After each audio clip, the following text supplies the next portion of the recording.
This channel's content is strictly for educational and informational purpose and does not endorse or promote any form of violence, harm, illegal activities, self-injuries and communal disharmony. রাজ্যপালের বিরুদ্ধে ধর্ষণের নালিশ। এবার নৃত্যশিল্পীর অভিযোগের ভিত্তিতে নবান্নে অনুসন্ধান রিপোর্ট জমা দিল কলকাতা পুলিশ, যার জেরে অস্বস্তি বাড়ল বোসের।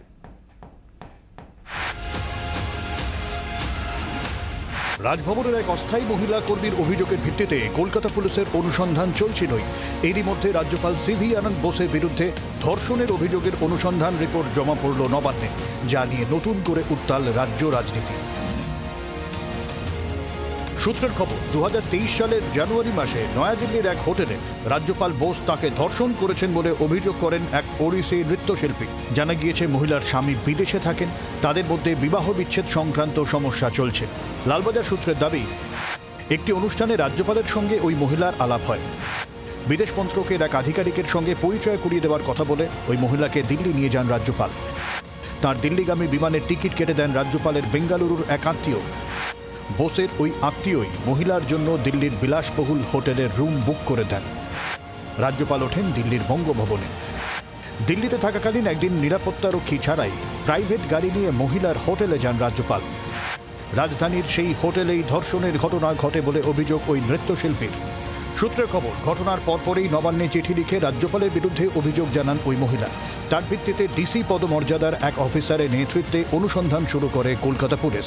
গত শুক্রবার তার রিপোর্টই স্বরাষ্ট্র দপ্তরে জমা পড়েছে বলে নবান্ন সূত্রের খবর। As you know, Kolkata Police is inquiring another case which was filed against you by a dance club. Kolkata Police has submitted a report to Home Department. What is your take, sir? What is your comment? এই ঘটনার পর প্রত্যাশিতভাবে রাজ্যপালের বিরুদ্ধে সুর চড়িয়ে আসরে নেমে পড়েছে তৃণমূল। আগামী 17 তারিখ রাজভবন অভিযানে ডাক দিয়েছে তৃণমূলের শিক্ষা সেল। যে বারবার একই ধরনের অভিযোগ যখন আসছে, এটা অত্যন্ত উদ্বেগের। আর যেসব মারাত্মক অভিযোগগুলো সামনে চলে এলো, সেটা অত্যন্ত মর্মান্তিক এবং গুরুতর।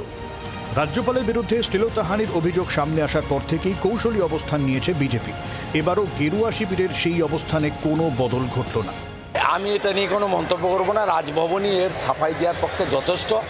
তৃণমূল নির্বাচনের সময় মহামান্য রাজ্যপাল বা রাজভবনই হোক আর সন্দেশখালী হোক, সম্পূর্ণভাবে তাদের কাছে ইস্যু নেই। তারা ধিকৃত। যেখানে যাচ্ছে মমতা ব্যানার্জিকে লোক চোর চোর চোর বলে গালি দিচ্ছে। সেই কারণে নির্বাচনে জেতার জন্য ইস্যুটাকে ঘোরানোর জন্য এই নোংরামি অপকর্মে নেমেছে। পুলিশ সূত্রের খবর, নৃত্যশিল্পীর অভিযোগের ভিত্তিতে রাজ্যপালের বেঙ্গালুরুর আত্মীয়কে জিজ্ঞাসাবাদের জন্য নোটিশ পাঠানো হয়, কিন্তু সেই নোটিশে তিনি সাড়া দেননি। যেহেতু তিনি দিল্লির হোটেল বুক করেছিলেন বলে অভিযোগ, তাই তার বিরুদ্ধে ষড়যন্ত্রের তথ্য উঠে আসছে।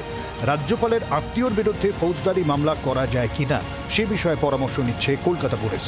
পিয়ালি মিত্র রিপোর্ট, জি 24 ঘন্টা। বাংলার আওয়াজ, বাঙালির আবেগ, জি 24 ঘন্টা।